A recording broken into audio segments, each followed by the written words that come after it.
Hello, it's day 31 of the 29th year and beyond. And I thought it would be fun if once a month I asked John and Gabby, who we're doing this vlog for, to ask a question. So, since it's the end of the first month, here's their first question. Technology. Hey, first and foremost, I'd like to break our silence and say thank you so much for making all these videos. Yes. You guys are doing awesome. Insight is unbelievable. Per your request, our question for this month is as far as housing goes. Like when you're ready to start looking at houses, best way to go about it, And how do you decide what to compromise on? Because everybody's got something that's really important to them when it comes to where you're going to live and put down your roots. So how do you decide, compromise one versus the other? Exactly. So just general housing, and of course you guys could expand upon it and whatever. And again, we appreciate you and can't wait to see our topic get tackled. Love y'all. Alrighty then. So the question is housing selection and all that. If I may begin, and I guess I will. Yes. First and foremost, you want to consider your financial status. You want to look at what your credit liabilities are. How good is your credit? How strong is the credit? What is the income? You want to look at, when you begin to consider purchasing a house, what do you qualify for? And let's say you qualify for $500,000 house. Do you need a $500,000 house? Is that something that you need to invest in? So there's a number of things, but that would be first and foremost is, how strong is your credit? What are you looking to invest in a home? And start from there. And then I would also suggest, what do you want your home to be for? I mean, are you going to be traveling? Are you going to be there a lot? Are you going to entertain?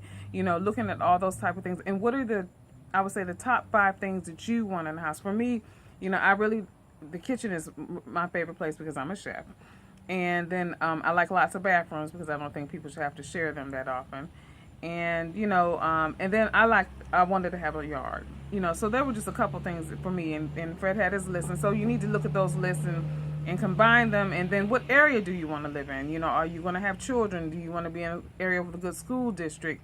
And so once you combine all those things, they say, and it's true, you should look at probably no less than 50 houses.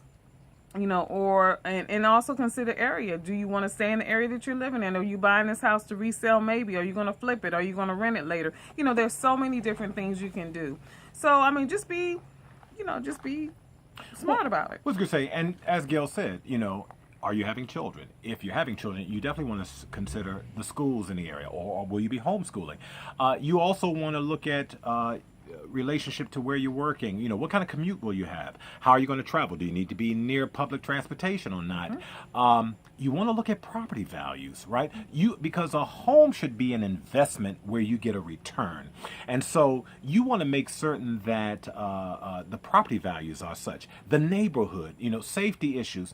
There are all these kinds of things, but again, ultimately, the two of you can glean information from myriad of people, but ultimately, what is it that you two want in a home? Where do you want to be located? How long do you plan to stay this? Will this just be a starter home, or will this be someplace that you want to be, for the rest of your days? All of that comes into play. Just like Gail says, if you're traveling and working constantly, do you need an acre or two of land? Are you going to be able to take care of that? All of those things come into play. So amenities, location, value, credit scores, what you qualify for, and what you're willing to invest in. We can go on and on and on because there's so much. But I would say the beginning point is looking at your finances. What can you afford? And then beginning to go from there as far as all of the amenities, location, and those kinds of things. But like I said, you can get information from so many different people. ultimately the decision needs to be one that the two of you agree upon. That's right. That's it. For now. If you need more, come back and see us. And we'll deal with compromise on another day. If the Lord says the same.